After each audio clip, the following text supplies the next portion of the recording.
Un gran placer saludarles. Muy buenas tardes y bienvenidos. Nos da muchísimo gusto poderlos saludar. Soy el doctor Jesús Castañeda. Les damos una cordial bienvenida a nuestro diplomado en didáctica de las matemáticas. Nos da mucho gusto que nos acompañen y que, bueno, a lo largo de estas semanas podamos disfrutar juntos de diversas actividades que tienen que ver principalmente con los procesos tanto de enseñanza como de aprendizaje de las matemáticas. Así que nos da mucho gusto que nos acompañen. Miss Berta, maestro Valentín, bienvenidos. Bueno, si están de acuerdo, podemos presentarnos de manera breve antes de comenzar. Pues no sé si guste Miss Berta, adelante, por favor, si están amables. Hola, buenas tardes. Pues yo soy Berta Fuentes, soy maestra de educación preescolar, soy licenciada en educación preescolar y muy interesada por crear cosas nuevas, por no presionar a mis alumnos, por ser una maestra que los deje libres, aunque luego dicen que mis grupos son los más latosos y relajientos, pero no me importa.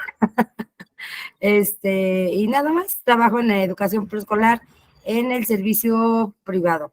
Entonces, pues se me ha dificultado más todavía el trayecto de las matemáticas para que ellos construyan su propio conocimiento, ¿no? Porque generalmente, pues, como todos sabemos en las escuelas particulares, pues lo único que quieren es que sumen, que resten y nada más. Y que reciten los números y de ahí nada más.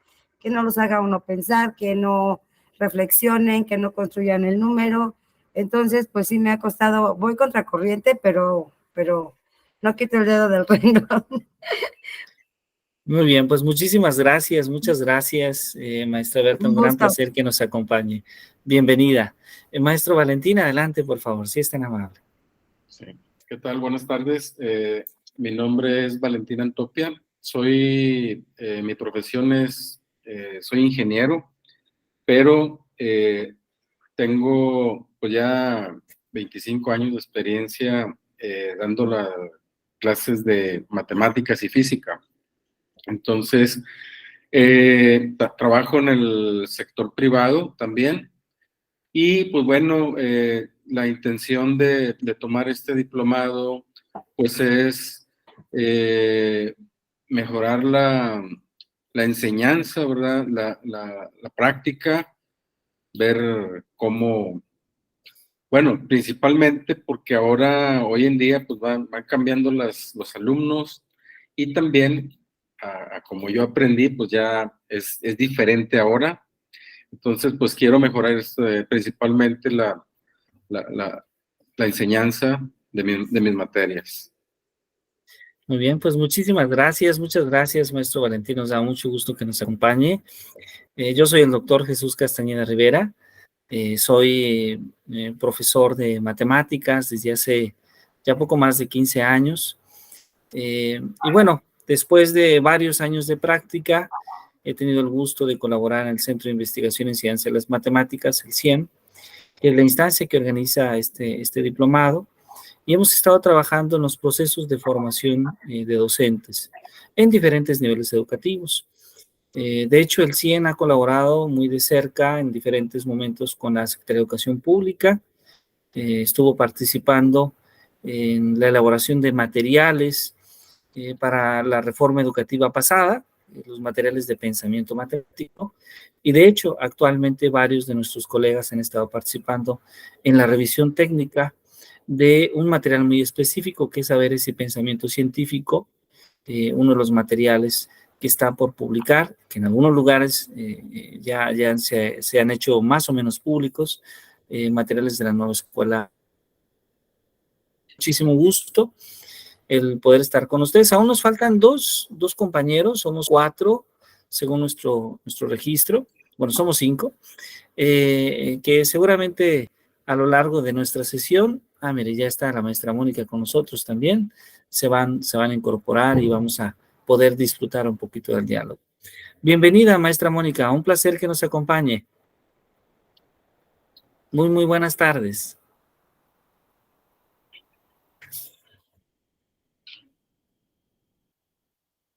Muy buenas tardes, maestra Mónica, ¿sí nos escucha? Bienvenida. Bueno, si no puede utilizar su micrófono, no se preocupe, puede enviarnos por ahí un mensaje en el chat. Le damos la Sí, hola, buenas bienvenida. tardes. Es que sí, ya los escucho, no podía activar mi micrófono. Muy bien, no se preocupe. Muchas gracias. Bienvenida, maestra Mónica. Maestra Mónica, ¿en qué nivel educativo trabaja usted? En secundaria, En secundaria, muy bien. Usted imparte entonces matemáticas, álgebra, geometría, trigonometría, ¿verdad? ¿Es correcto? es correcto. Muy bien, pues nos da muchísimo gusto que nos acompañe maestra, pues será una experiencia muy agradable poder trabajar con todos ustedes. Y bueno, desde el surgimiento del CIEM, que fue en el año 2016, hemos preparado varios materiales. Algunos de ellos los ha publicado la Secretaría de Educación Pública, particularmente un texto que se llama Matemáticas para Docentes, y otros textos, la editorial Jacinto, la editorial Patria, que se han publicado y que, bueno, tenemos el gusto de poder tratar de contribuir a la formación de profesores. Entonces, durante 16 sesiones, aproximadamente, bueno, 4 meses para ser preciso. Vamos a tener 16 sesiones de trabajo por Google Meet y vamos a tener algunas actividades adicionales porque a través de nuestro grupo de WhatsApp o a través de nuestra plataforma educativa podemos ir subiendo algunas lecturas, algunos videos, algún material para revisar de forma complementaria a las sesiones de clase. Bueno, pues les damos una cordial bienvenida a todas y todos ustedes. Y bueno, aprovechamos tal vez para comenzar casi con una pregunta, justamente celebrando el inicio del diplomado, pero también aprovechando la oportunidad de toda la experiencia que ustedes tienen en los diferentes niveles educativos en los que trabajan, ¿no? Y tal vez la primera pregunta sería, ¿qué es lo que ustedes entienden por aprender matemáticas? Es decir, ¿cómo definirían ustedes el aprendizaje de las matemáticas? No sé si alguien desea participar, desea dar su punto de vista. Adelante, por favor. Maestro Valentín, adelante, por favor. Bueno, principalmente desde mi punto de vista, pues aprender matemáticas, creo principalmente a aprender a razonar, a resolver problemas, a utilizar la lógica, distintas áreas de las matemáticas y ver, pues principalmente aplicaciones, bueno, que nuestros alumnos vean aplicaciones en la vida real y no se quede tanto en la clase o en el libro o en problemas que no le encuentren una relación, principalmente partiendo de ahí. Obviamente, pues la intención es que obtengan conocimientos, ¿verdad? Muy bien, muchísimas gracias. Muchas gracias, maestro Valentín. No logré escuchar las últimas 2 palabras que usted mencionó, disculpe. Si fuese Ok, tan amable. que principalmente, pues bueno, que obtengan conocimientos, Claro. aplicaciones de la vida real para ellos puedan encontrar pues algo atractivo, ¿no? La clase o la materia. Claro que sí. Muchas gracias, maestro Valentín. Miss Berta, para usted, ¿cómo entendería, cómo definiría el aprendizaje de las matemáticas?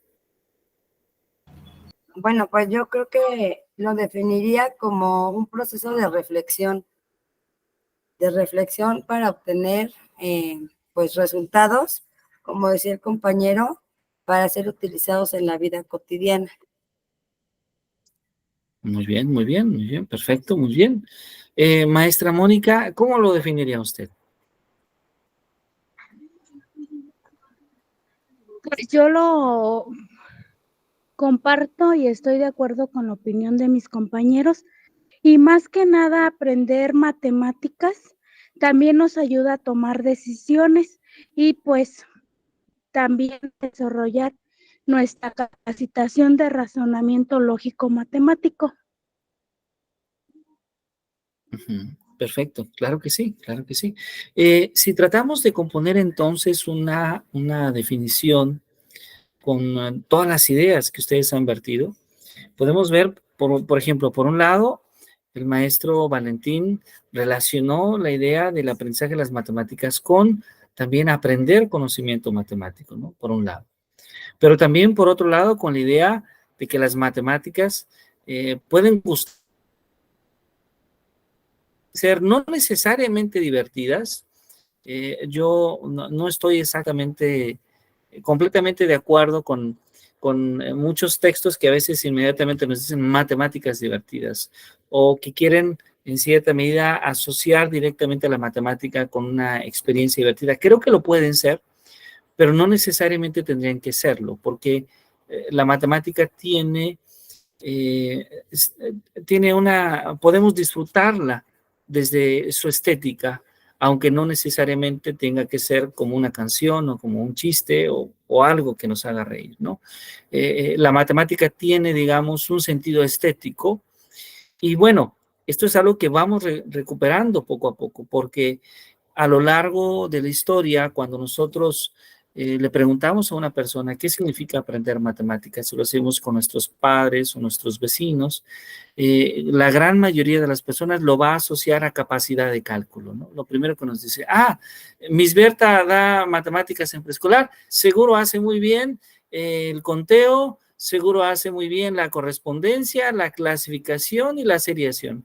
La maestra Mónica da matemáticas en secundaria, pues seguro el álgebra, las letras y la aritmética, ¿no? No falta la aritmética. Alguien que dice, entonces la maestra Mónica, el maestro Valentín, deben de hacer muy rápido multiplicaciones, divisiones, sumas, etcétera, ¿no? Porque el encuentro que la mayoría de los ciudadanos tiene con las matemáticas es justamente eso, el poder utilizar solo una pequeña parte de las matemáticas, que es la aritmética, y además sacar provecho de esa aritmética, que lo hacen muy bien todos los ciudadanos, ¿no? Utilizamos aritmética para hacer operaciones en el mercado, en la tienda, para hacer trabajo de albañilería, para hacer trabajo en fábrica. La aritmética, pues, utilidad. Sin embargo, las matemáticas, es mucho más que ello. De hecho, desarrollar el pensamiento matemático es mucho más que ello.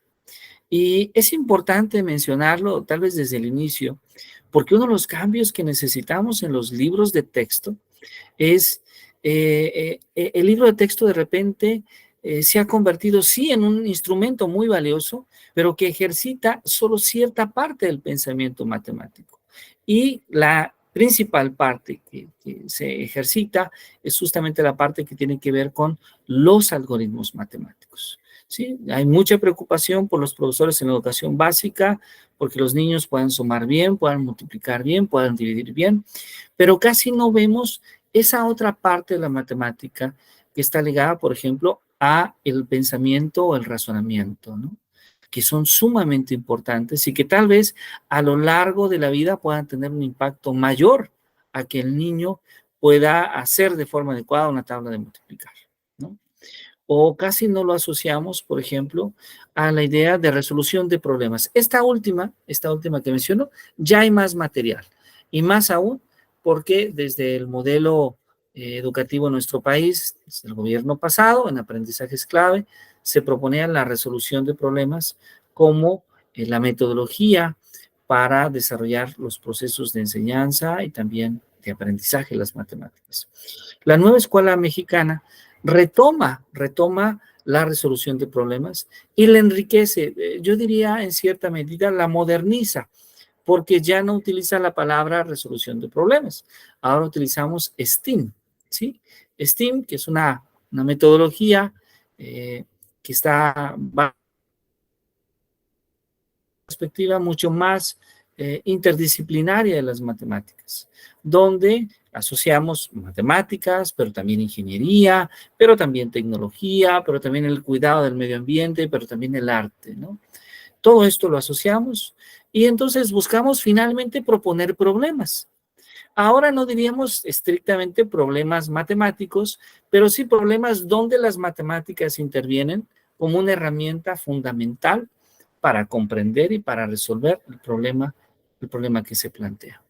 Entonces, esta visión nueva de las matemáticas es una visión muy adecuada, porque entonces al niño, al joven, le permite darse cuenta que las matemáticas están presentes en más fenómenos de la naturaleza o la sociedad que los que él mismo ha asociado. ¿Sí? Hoy en día nos damos cuenta que las matemáticas están presentes en nuestro teléfono, en nuestra computadora. Cuando observamos algún fenómeno de la naturaleza, las necesitamos y se convierte en una herramienta útil. Sin embargo, aprender matemáticas va a involucrar en cierta medida no solamente poder calcular, medir, estimar, no solamente poder resolver problemas matemáticos o hacer operaciones básicas a nuestro nivel, también va a involucrar desarrollar procesos de razonamiento y finalmente también va a involucrar desarrollar ese gusto estético por la matemática. Esta idea del gusto estético es algo muy interesante porque es proponer a las matemáticas como algo que se puede disfrutar, ¿sí? Es decir, proponer a las matemáticas como algo que no solamente es un trabajo completamente intelectual o un trabajo para aprobar alguna asignatura o algún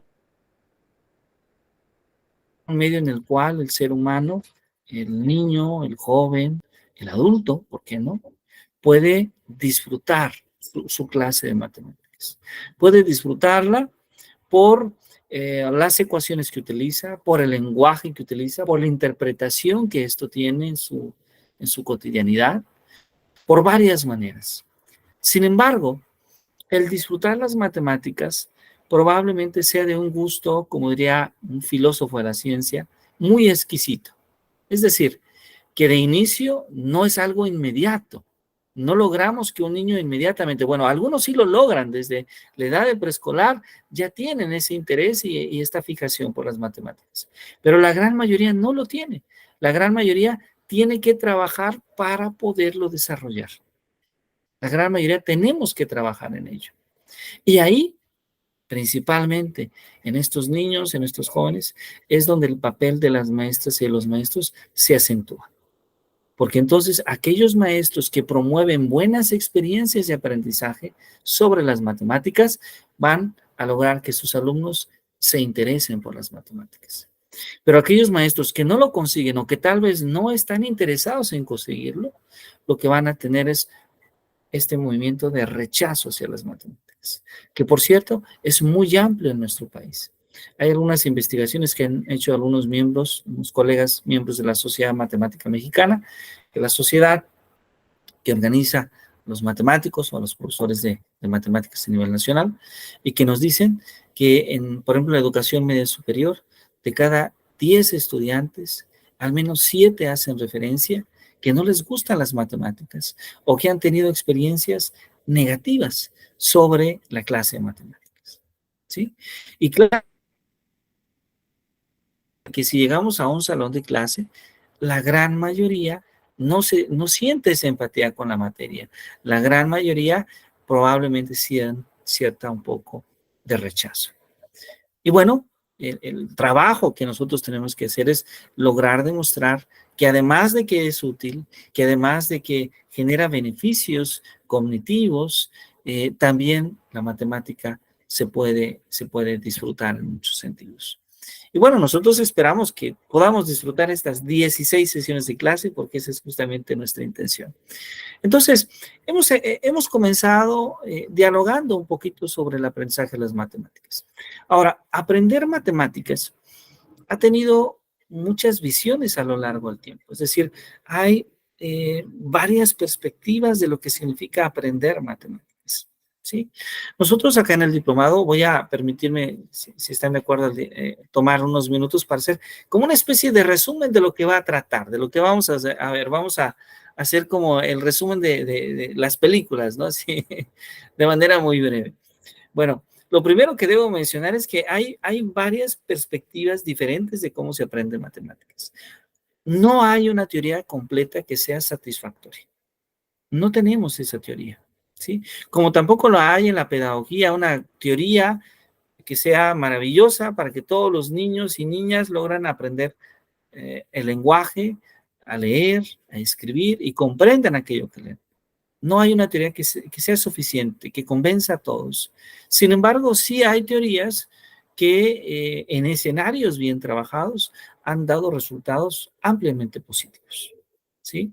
Entonces, no hay una teoría general, pero sí tenemos teorías que podemos llamar teorías locales que funcionan muy bien, ¿sí? Y ¿sí? Habitualmente las teorías sobre la enseñanza de las matemáticas están un poco vinculadas a las teorías de la enseñanza o a las teorías del aprendizaje. Y podríamos decir que un poco como han venido evolucionando las teorías del aprendizaje, también han venido evolucionando las teorías de las matemáticas. Por ejemplo, a finales del siglo XIX, principios del siglo XX, la teoría, las corrientes educativas que más impacto tenían en el mundo eran las teorías conductistas, ¿sí? Y desde ahí van a surgir las teorías conductistas de el aprendizaje de las matemáticas, ¿sí? Es decir, vamos a adaptar esas teorías conductistas, pero al contexto de enseñanza de las matemáticas. Y muy probablemente, debo decirlo, muy probablemente nosotros fuimos educados seguramente bajo esta corriente de pensamiento, las teorías conductistas en la enseñanza de las matemáticas. Las teorías conductistas que, por cierto, son teorías que basaban mucho su propuesta en el uso de la memoria y que lo vemos reflejado en la clase de matemáticas en el uso del algoritmo. Ahora, no es que usar algoritmos sea algo equivocado, ¿eh? No. Usar algoritmos podríamos decir que es algo bueno. Necesitamos bailar y queremos hacer, para poder bailar una pieza necesitamos practicar cada uno de los pasos y es fundamental y mucha práctica. Pero resulta que en el caso de las matemáticas no es suficiente solamente la práctica. Es decir, la práctica es un paso importante, pero cuando ese paso se consigue, tendríamos ahora que pensar en lo que sigue. Y lo que sigue necesariamente, tendría que ser ya no solo, sino ahora considerar el desarrollo de otros aspectos de la persona, ¿sí? Por ejemplo, muchos niños consiguen en la primaria sumar de manera perfecta.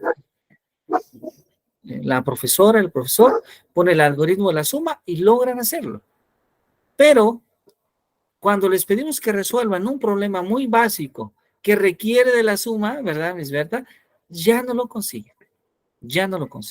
Esto significa que sí se logró ejercitar el algoritmo, pero no se logró desarrollar el pensamiento matemático que correspondía a ese algoritmo, ¿sí? A eso nos enfrentamos. Y esto nosotros lo vemos en todos los niveles. Si vamos a la secundaria y trabajamos, por ejemplo, sistemas de ecuaciones lineales, va a ocurrir lo mismo. Tal vez ahí vamos a encontrar que nuestros alumnos ya empiezan a resolver esos problemas donde se despeja la X. ¿Qué valor tiene X en esta ecuación? Ahí están trabajando. Pero cuando tenemos un problema práctico donde les pedimos, hay que hacer el modelo para obtener la ecuación y luego resolver la ecuación, nos damos cuenta que el alumno no logra la mayoría de las veces construir el modelo.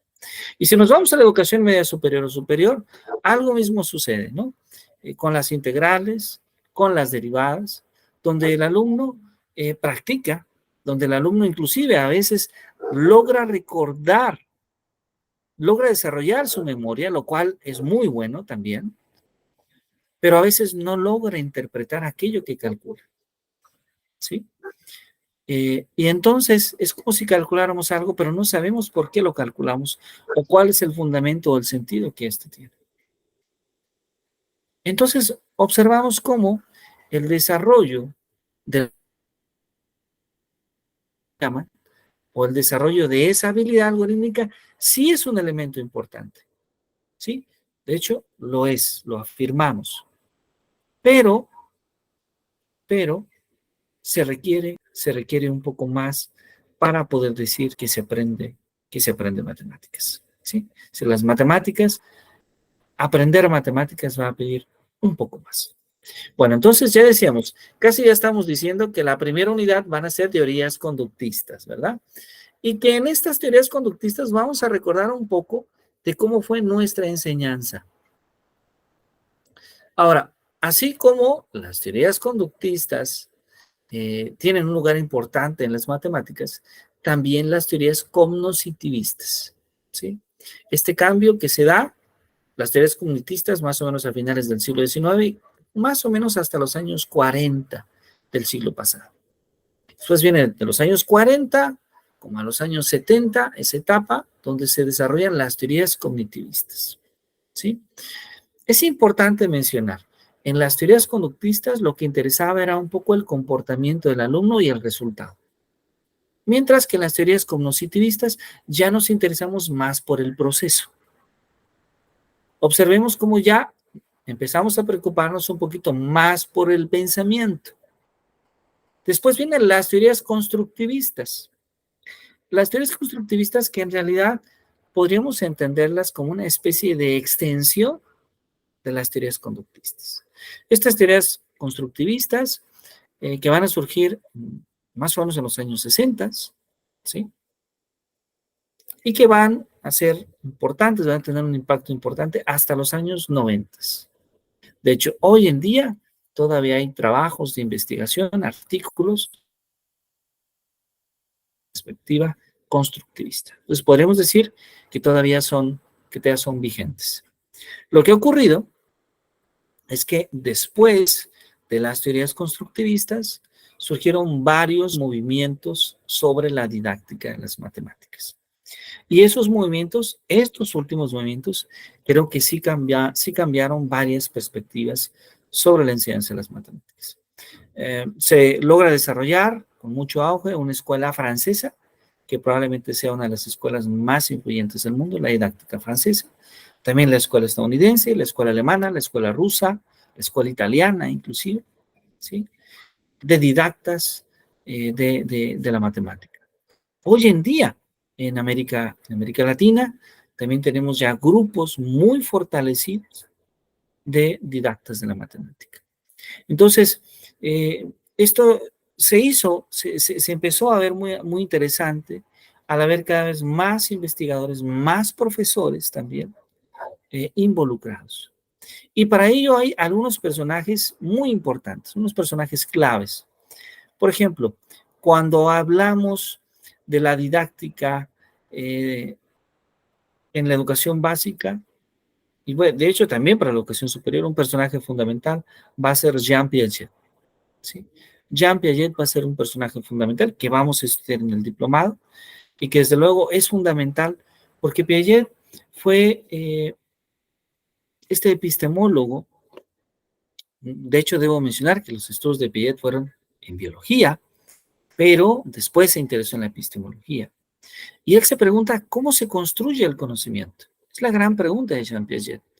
¿Cómo se construye el conocimiento y en particular, cómo se construye el conocimiento matemático? Y 52 hasta los años 70. Debo anticipar desde ahora que esta es la teoría más exitosa con la que contamos.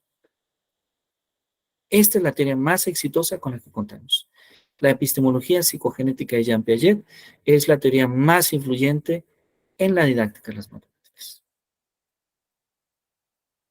Ahora, es una teoría que también tiene sus cuestionamientos.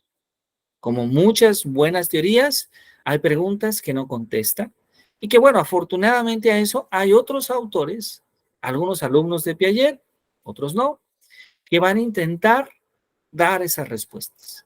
Va a aparecer entonces Guy-Brousseau, que también vamos a estudiarlo, con la teoría de situaciones didácticas.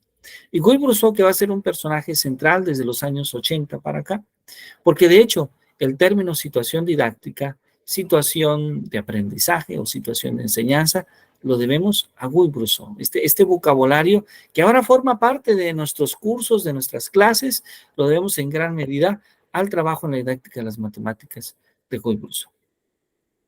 De Guy-Brousseau podemos hablar de otros personajes importantes, como Raymond Duval, como Georges Polya, que vamos a estudiar en el diplomado, y que cada uno de ellos encontró particularidades en el aprendizaje de las matemáticas. Es decir, elementos que podemos asociarlos a nuestras clases y que nos permiten, desde luego, enriquecer nuestras clases. No hay una teoría definitiva. De hecho, la didáctica de la matemática es un campo de trabajo y de cultivo muy amplio y muy interesante. Sin embargo, sí hay estas aproximaciones que resultan en la práctica sumamente... Es una línea de trabajo, pero también podemos hablar de otros personajes como Hans Freudenthal, quien de la mitad del siglo pasado también ocupó un papel muy importante en la didáctica de las matemáticas. Freudenthal, muy interesante, un personaje muy interesante, opuesto al pensamiento de Jean Piaget. De hecho, el gran opositor de Jean Piaget fue Hans Freudenthal. Cada uno con su perspectiva sobre cómo se aprende matemáticas. Y el principal trabajo de Freudenthal probablemente ha sido demostrar las limitaciones de la teoría de Piaget, ¿sí? Entonces, bueno, vamos a ver que hubo, también acá hay controversia cuando alguien dice y garantiza que esta teoría funciona en ciertos contextos y alguien dice, no, yo lo usé y no funciona, lo que funciona es esto otro, ¿no? Pero en todo caso representa aprendizajes en uno o en el otro. Uno en el otro. Entonces va a aparecer Jeremy Brunner, un personaje importante, sobre el aprendizaje por descubrimiento, y otros autores más que vamos a ir sumando. Entonces, esperamos que sea un diplomado que se pueda disfrutar. Es un diplomado que combina varios aspectos, combina teoría, combina un poco de historia, de cómo se va construyendo el conocimiento matemático, también combina actividades, naturalmente, actividades que podamos llevar a la siguiente clase. Vamos a dejar también en algunos momentos lecturas, algunos videos, para que podamos revisar. Y todas las sesiones las vamos a grabar, con objeto de que, si ustedes requieren, no pueden asistir puntualmente a una clase, el internet falló, a veces el internet falla en casi todas las casas, casi todas las ciudades del país, o inclusive en muchas ocasiones queremos revisar la clase para puntualizar algún aspecto, pues desde luego también va a estar disponible con mucho gusto. Comenzar ahora con un primer ejercicio. No sé si estén listos, maestra Mónica. Sí, aquí estoy. Perfecto. Entonces vamos a comenzar con un ejercicio. Todavía no vamos a hablar de demasiada teoría, pero les puedo anticipar un poquito que este ejercicio es un ejercicio que involucra, desde luego, un proceso de razonamiento matemático, y que además tiene una peculiaridad muy especial, que los elementos para definirlo son muy básicos, aunque el proceso de razonamiento pueda no ser tan básico. Y eso nos gusta en los problemas matemáticos. Es decir, cuando no necesitamos definiciones tan complejas para generar un problema que pueda ser interesante. ¿Ok? Entonces, si me permiten, voy a apagar ahora sí mi cámara un poquito y voy a utilizar una presentación. A ver si se puede ver por allá.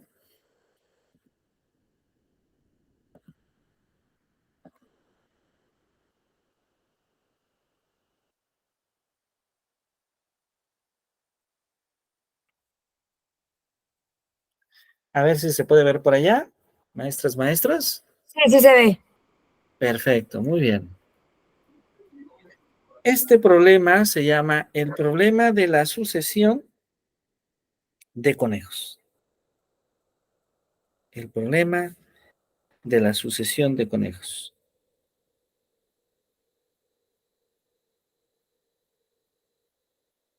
Y dice lo siguiente, dice, en la comunidad de Janitzio, en Michoacán, ¿sí?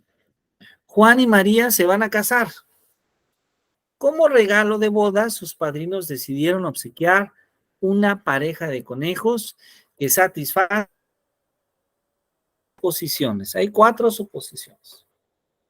El primer supuesto es que la pareja de conejos y sus descendientes vivirán al menos un año, o sea, tienen algo así como una vida garantizada por un año, ¿sí? No solamente la pareja de conejos, sino también sus hijos.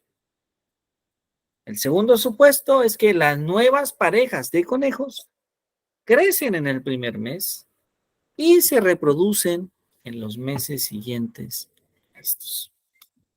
El tercer supuesto es que las nuevas parejas de conejos se constituyen por una hembra, por un macho, y finalmente el último supuesto es que la reproducción de conejos no satisface, en este caso, las leyes de Mendel. Es decir, que se pueden reproducir entre familiares y no son afectadas las nuevas crías. Entonces, el problema consiste en que ayudemos a Juan y a María a calcular cuántas parejas de conejos tendrán en el primer año. ¿Ok? ¿Se entiende muy bien este ejercicio?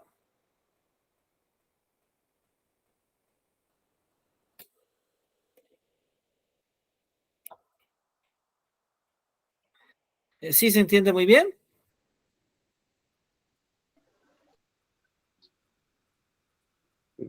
Sí, sí, bueno,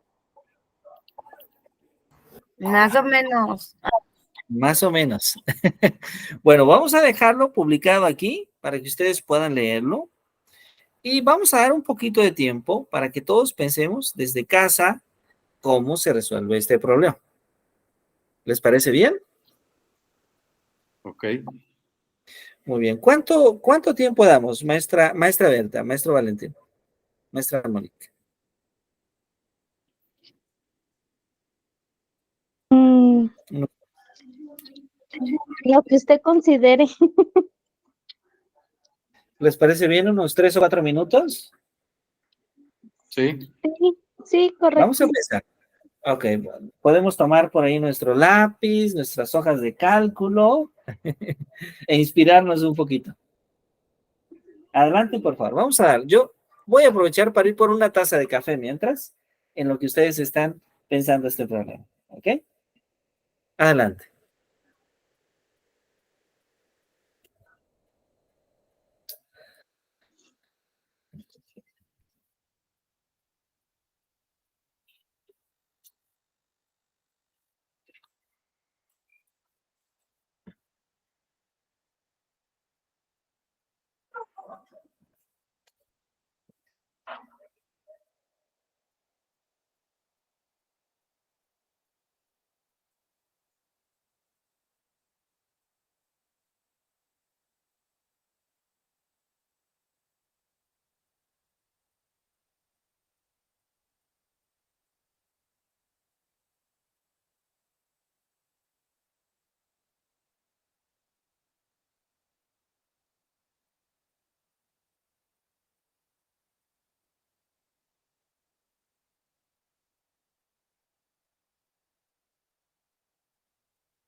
Muy bien, hola a todos, ¿cómo están?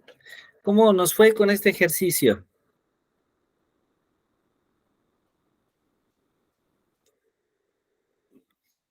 Maestro, ¿Quién sabe, profe? ¿cómo nos fue? Adelante, adelante, sí, por favor. Bueno, principalmente, pues pensando que empiezan con una pareja de conejos, la primera impresión que da es que hay un crecimiento que podría considerarse exponencial. Ajá. Y tomando en cuenta los supuestos que en un mes está el crecimiento para los nuevos conejos, sí, y esos nuevos pues se reproducen el siguiente mes, pero los que ya están anteriores, esos siguen, pues ya están en una edad de reproducción que no van esperando el tiempo para crecer, sino que van reproduciéndose. Estoy tratando así de llegar a la respuesta para encontrar la cantidad. Muy bien, muchas gracias, maestro Valentín. Miss Berta, ¿quién nos comenta usted? Yo soy de preescolar, acuérdense, ¿eh? Muy bien. Pues yo digo, pensando, no, la verdad nunca bueno, sí una vez tuve una coneja, pero mejor me deshice de ella. Yo pensando que vivirán un año, ¿no? Vivirán un año. Y de esa pareja de conejos salieron otros conejitos, ¿no? Entonces yo puse así que en 11 meses, pero se empezaron a reproducir al siguiente mes. Entonces yo considero que quitamos del año un mes, entonces nos quedan 11 meses, ¿no? Pensando en los supuestos que pusieron ahí. Entonces, pensando que en 11 meses se reproducen 11 parejas. Ignórenme, por favor. Yo decía que eran 121 conejos los que iban a tener los personajes de la boda. 121 conejos. Sí. Pensando que son 11 meses y son 11 parejas de conejos. Pero es que decían parejas, ¿no? Sí, muy bien, muy bien. Bueno, es una reflexión. Es decir, su idea es que va a llegar a ser 121 pares de conejos, ¿verdad? Muy bien, muy bien, muy bien. Maestro Valentino, le pregunté si usted había llegado a algún número o estaba apenas en el modelo. Perdón, creo que su audio está apagado, maestro. Ajá. Todavía no llego al número, pero estoy tratando de crear. El modelo, muy bien. Maestra Mónica. Pues de acuerdo a la situación y al análisis que supuestamente yo hice, ahí nos marca una palabra clave, que es sucesión. Entonces yo llegué a la conclusión que es una sucesión infinita. Por ahí, en cursos anteriores nos plantearon este problema y nos decían que había una teoría de Fibonacci, algo así. Fibonacci. Y que teníamos que, contar el número, contar desde 0 y luego 1. Entonces 0 más 1 nos da 1. Y posteriormente teníamos que sumar los dos dígitos, que es 1 más 1 nos da 2.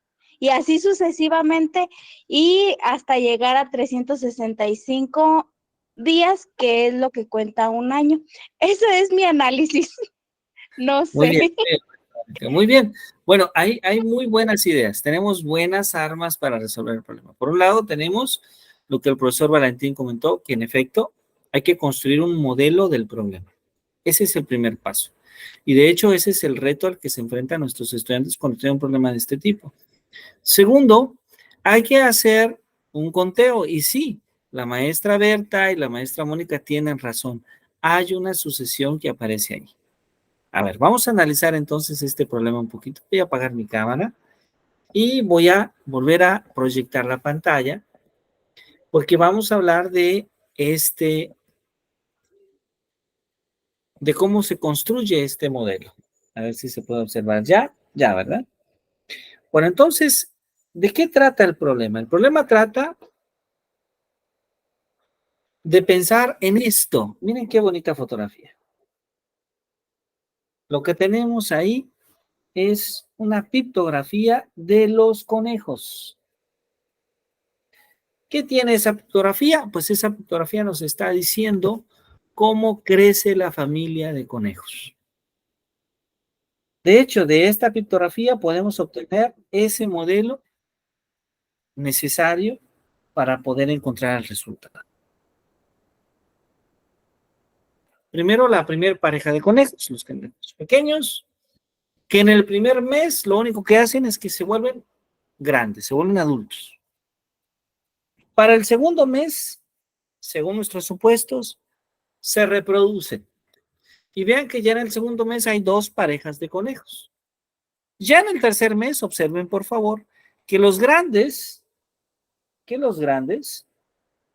se reproducen y los pequeños crecen. Para el siguiente mes, los grandes se reproducen y los pequeños crecen, y los grandes se reproducen. Y finalmente, en el siguiente mes, los grandes se reproducen, los pequeños crecen, los grandes se reproducen, los grandes se reproducen y los pequeños crecen. ¿Qué logramos con esto? Pues en el primer mes hay una pareja. En el mes 2 hay 2 parejas. En el mes 3 hay 3 parejas. En el mes 4 ya hay 5 parejas. En el mes 5 ya hay 8 parejas. Entonces, ¿qué observamos? ¿Qué observamos, maestra Mónica? ¿Cuál es la regla que se está cumpliendo en este pictograma?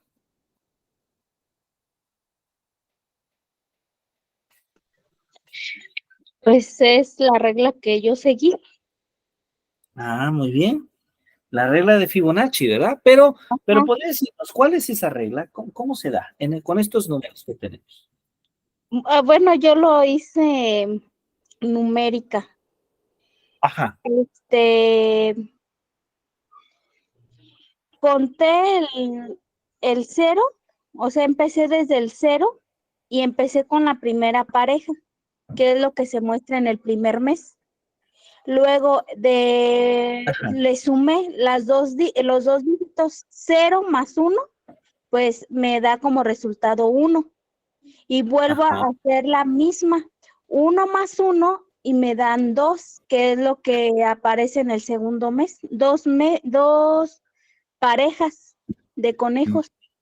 Y luego posteriormente sumo el 1 más el 2 y para el tercer mes voy a tener 3 parejas de conejos y así sucesivamente. Perfecto, claro que sí. Es decir, lo que estamos diciendo es que si observamos del lado derecho, donde aparece esta numeración, esta lista de pares de conejos, pues 1 más 1 nos da 2, 1 más 2 nos da 3, 2 más 3 nos da 5, 3 más 5 nos da 8. ¿Sí? Maestra Berta, ¿cuál es entonces la regla que descubrimos? ¿Cuál es la regla que descubrimos? ¿Cómo la enunciaría usted esta regla? Sería el 1 más. 1 más. Ajá, a ver. Por ejemplo, si dijéramos, queremos saber cuántos conejos hay en este mes, ¿qué necesitamos hacer? Agregar, ¿no? Ajá, sumar, ¿verdad? Sumar el número de conejos del mes anterior más el número de conejos del mes anterior. Eso es lo que estamos haciendo, ¿verdad? 1 más 1 es 2, 1 más 2 es 3, 2 más 3 es 5, 3 más 5 es 8. Entonces, lo que estamos diciendo es que el número de conejos de un mes respectivo es igual a la suma de conejos, el número de conejos de los 2 meses contiguos, de los 2 meses anteriores. Y entonces esto ya nos puede llevar a un resultado esperado, ¿verdad, maestro Valentín? Es decir, ya tenemos 1 más 1, 1 más 2, que es 3, 2 más 3, que es 5, 3 más 5, que es 8, y ahí podemos seguir, 5 más 3, perdón, 5 más 8, que es 13. ¿Hasta qué número será el mes 12? ¿Cuántos habrá en el mes 12, profesor?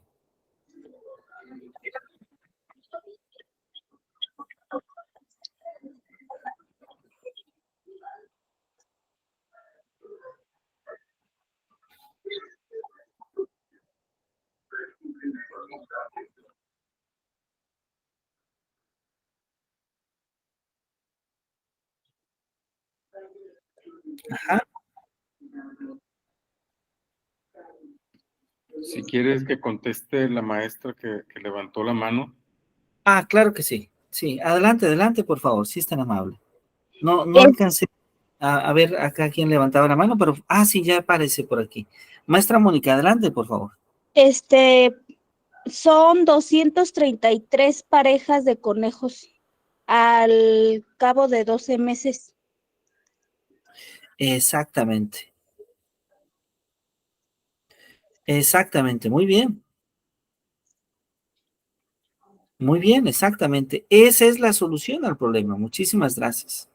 Es decir, esta solución, muchas gracias, sale justamente, ahí tenemos la sucesión de Fibonacci y lo que estamos diciendo es 2, 1 más 2 es 3, 2 más 3 es 5, 3 más 5 es 8, ¿sí? 5 más 8 es 13, 8 más 13 es 21, 13 más 21 es 34, 21 más 34 es 55, 34 más 55 es 89, 55 más 89 es 144 y 89 más 144 es 233. Exactamente. Ese es el resultado. Ese es el resultado. Ahora, ¿es una sucesión? ¿La sucesión de Fibonacci es infinita? Sí, pero el resultado no es infinito. El resultado es un número finito. De hecho, es la posición número 12 de esta sucesión, cuando consideramos que comenzamos en 1, ¿verdad? Cuando consideramos que comenzamos en 1. Ahora, esta sucesión de Fibonacci, esta hermosa sucesión de Fibonacci, es una sucesión de números naturales. Voy a decirles que este problema es un problema que aparece en 2 textos. A lo mejor ustedes recuerdan ese texto de desafíos matemáticos. No sé si ustedes lo recuerden. Pues si recuerdan ese texto de desafíos matemáticos que se utilizaba para educación primaria, ahí aparece una versión de este problema. ¿Sí? Es una versión porque lo más importante, el proceso más importante es cuando el alumno se da cuenta de la regla que ustedes se dieron cuenta, que es que el número de conejos de cada mes es igual a la suma del número de conejos de los 2 meses anteriores. Esa es la regla principal. Esa es la regla de pensamiento matemático. Y bueno, decimos que es la regla principal. Voy a compartir un poquito. Porque justamente,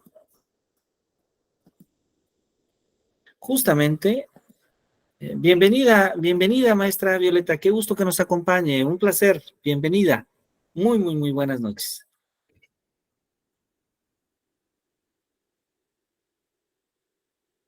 Qué gusto que esté con nosotros, bienvenida, un placer. Entonces, comentábamos en este ejercicio justamente el hecho de que la parte más relevante, es decir, cuando nosotros pensamos en este problema, ¿cuáles son las herramientas que utilizamos? Y cuando nosotros pensamos, ¿cuál es la parte fundamental para resolverlo? Podemos darnos cuenta que el único concepto que necesitamos para el problema fue el concepto de suma de dos números naturales. Es decir, todo niño que puede sumar, todo joven que puede sumar, puede resolver este problema. Sin embargo, a pesar de que se dice simple, ¿verdad? Porque cualquiera que puede sumar puede resolverlo, nos damos cuenta que entender ese patrón de crecimiento de conejos, ahí es donde se enfrenta la dificultad. Porque entender ese patrón es justamente desarrollar ya una habilidad de pensamiento matemático. Ahí es donde se gesta esa dificultad. Y entonces vamos a encontrar muchos casos. Vamos a encontrar a niños que van a identificar el número, que van a identificar el patrón. Vamos a encontrar a otros que les va a ser un poco difícil encontrar ese patrón. Va a haber otros que una vez que saben el patrón, rápidamente van a decir de conejos. Sin embargo, el reto más complejo, digamos, la parte más compleja de la resolución del problema se va a centrar en poder identificar ese patrón de crecimiento o esa ecuación, finalmente, esa ecuación que modela cómo está creciendo esta familia de conejos. Bueno, pues este ejercicio está inspirado en una idea que desarrolló el psicólogo estadounidense y después psicólogo de las matemáticas, Jeremy Brunner. Brunner es muy conocido en el ámbito de la pedagogía por varias cosas. La primera es porque Brunner, siendo estadounidense, fue a Rusia y él es el descubridor de la obra de Lev Vygotsky.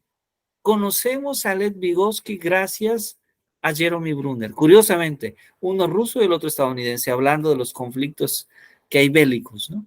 Gracias a Brunner, es Brunner el que toma la obra de Vygotsky, la traduce al inglés y la difunde. Recordemos que Vygotsky fue un autor que publicó a principios del siglo pasado, pero su obra, tristemente, se dio a conocer hasta los años 60, 70. ¿Sí? Las ideas de Vygotsky son muy paralelas a las de Jean Piaget, aunque hay aspectos divergentes. Pero podemos decir que en el ámbito de la psicología educativa son dos de los grandes autores. Y conocimos mucho más a Piaget porque a Vygotsky lo conocimos de manera tardía, porque su obra estaba un poco inaccesible, justamente porque en su país no se permitía difundir su obra. Entonces, Brunner es este gran difusor de la obra de Vygotsky, por un lado, ¿sí? Dos obras importantes es que Brunner es el primero que se da cuenta que en la manera en la que se presenta la información a los alumnos influye en cómo los alumnos aprenden y conocen esa información. Y entonces desarrolló una teoría de representaciones que vamos a estudiar en el diplomado. Por un lado. Y por otro lado, lo que tiene que ver con este problema es que Brunner también escribió sobre el aprendizaje por descubrimiento. El aprendizaje por descubrimiento plantea una idea, y de hecho el aprendizaje por descubrimiento es uno de los métodos más eficaces para hablar del aprendizaje en la ciencia. ¿Cuál es la idea? Fijar un problema, un poco como este problema, donde das algunas bases, pero no das la respuesta inmediata. ¿Qué es lo que busca el aprendizaje por descubrimiento? Provocar al alumno, provocar a que sea el propio alumno quien encuentre la solución. ¿Y qué va a ocurrir? El problema tú lo vas planteando dando pistas. Por ejemplo, nosotros, la maestra Mónica recordó que había estudiado la sucesión de Fibonacci y dijo, eso es una sucesión de Fibonacci. Pero si la maestra Mónica no lo hubiera recordado, yo les hubiera dicho, vean por favor cómo están contando los pares de conejos. Y habríamos hecho este ejercicio que hicimos un poco. 1 más 1 es 2, 1 más 2 es 3, etcétera, ¿no? ¿Por qué? Porque lo que buscaría con ese ejercicio sería que Violeta, o que Berta, o que Valentín, o que Mónica dijeran, ah, ya me di cuenta que el nuevo número siempre surge de la suma de los dos anteriores. Es decir, no estamos diciendo el resultado, estamos provocando a que el alumno sea el que encuentre el resultado. Por eso es que se llama aprendizaje por descubrimiento. Vamos a dar más pistas para que el alumno pueda encontrar el resultado. Y claro, lo deseable, en cierta medida, es que el alumno, sin tantas pistas, pueda encontrarlo. Es decir, entre más independiente encuentre el alumno el resultado, es mucho mejor. Entre menos pistas requiera. Ahora, es normal, muchas veces se van a requerir muchas pistas, otras veces se van a requerir menos pistas, dependiendo del tipo de problema. ¿Sí? Entonces, este fue un ejercicio pensando en esta noción del aprendizaje por descubrimiento. Y debo decirlo, maestra Violeta, que este ejercicio sí lo conoce usted, porque la maestra Violeta estuvo con nosotros en un pequeño taller que llamamos resolución de problemas, y allá planteamos este ejercicio. Entonces, ya es un ejercicio que usted conoce, pero habrá otros ejercicios nuevos, ¿verdad? Que sean interesantes. Bueno, entonces, este es un ejemplo de cómo podemos utilizar el aprendizaje por descubrimiento. Me gustaría entonces, si me permiten, ir cerrando con algunas ideas. Y bueno, la primera idea, y tal vez la más importante, fue la que comenzamos al principio de la sesión, ¿sí? Recordar que aprender matemáticas va a requerir mucho más que las habilidades algorítmicas. Y entonces, cuando nosotros nos cambiamos, cuando nosotros usamos ese algoritmo, estamos utilizando matemáticas. Estamos diciendo si el calcetín, si la camisa, si la blusa, si los zapatos, si el pantalón, ¿qué va primero y qué va después? Ahí estamos utilizando matemáticas.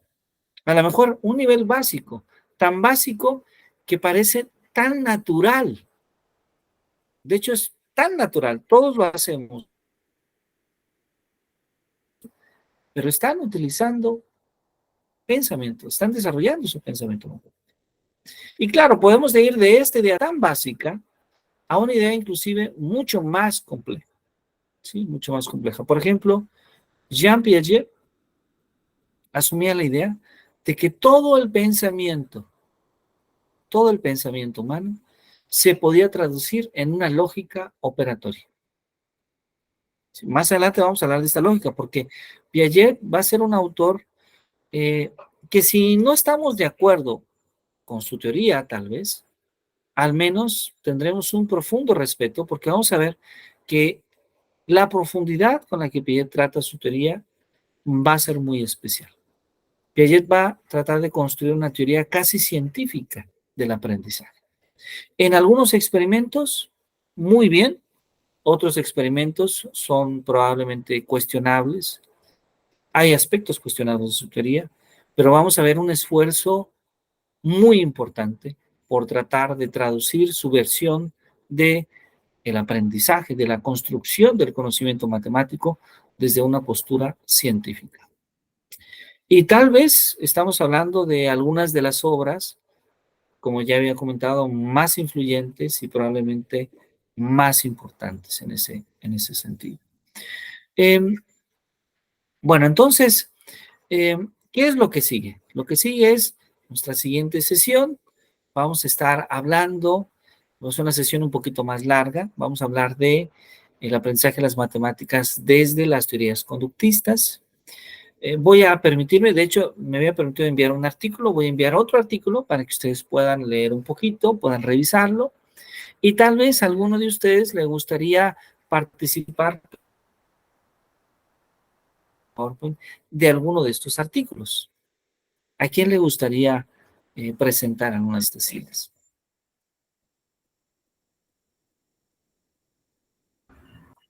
Yo me animo. Perfecto, la maestra Violeta ya dijo que ella. Muy bien, maestra.